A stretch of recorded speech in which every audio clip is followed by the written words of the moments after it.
නියොස් තියෙද්දි රිස්ක් එකක් නැතුව කික් එකේ ෆන් ට්‍රාන්ස්ෆර්ස් කරන්න වගේම චිල් එකේ බිල්ස් පේ කරන්න.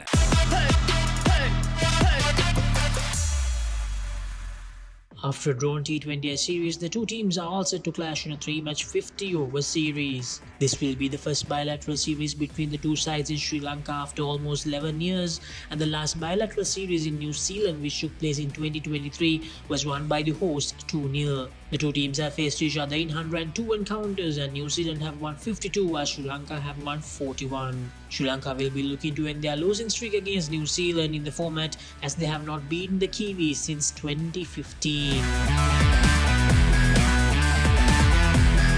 Sri Lanka won their last ODI series against West Indies 2-1, and so far this year they have won 10 games out of 15, which includes a historical ODI series win against India.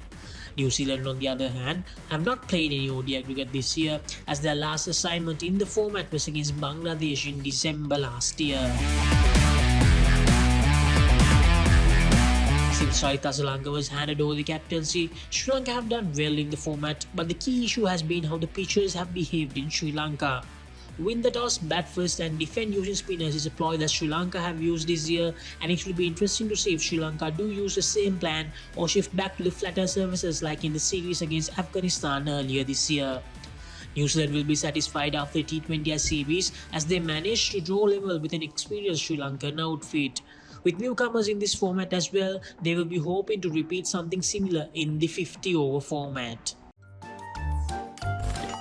නිකම් බොරුවට risk එකක් ගන්නේ ඇයි? NDB නියොස් තියෙද්දි risk එකක් නැතුව kick එකේ fun ට්‍රාන්ස්ෆර්ස් කරන්න වගේම චිල් එකේ බිල්ස් පේ කරන්න.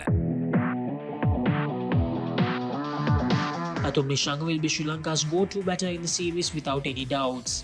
This year so far he has scored over 600 runs with an average over 70, as he also became the first ever Sri Lankan double centurion in white ball cricket. How he controls the game up the order will play a huge part in Sri Lanka finally beating New Zealand in an ODI encounter after 9 years. If he fires in the series, it's highly likely that Sri Lanka would beat the Kiwis in an ODI series after 12 years. Mitch Santner will once again lead the side in this series, and if Sri Lanka do offer low services, just like in the T20 series, he will have an important role to play for the tourists. His left-arm spinners and the finishing ability with the bat may very well come in handy during this series. Although the all-important South African Test series is coming up, Sri Lanka have decided to use their core Test players in Kusal Mendis, Pathum Nissanka, Kamindu Mendis and Asinda Fernando in this ODI series as well. There might not be much changes in the Sri Lankan 11 that played against West Indies in the last ODI. With New Zealand tour coming up later this year, it will be interesting to see if Sri Lanka do use Samudu Wickramasinghe to test him out in the fast bowling all-rounders role. With a mixture of experience and youth, New Zealand are testing out their squad depth by giving much needed rest to their male players who are focusing on the Test series against England later this year. Just like in the T20 series, this will be an opportunity to shine for the newcomers of New Zealand. There's a huge possibility of rain at the first ODI in Dambulla, especially in the afternoon, but we might be able to see a shortened game as it is expected to be good in the evening. The situation is similar at Pallekele for the last two ODIs, as there might be rain delays in the afternoon, but with play being possible in the evening.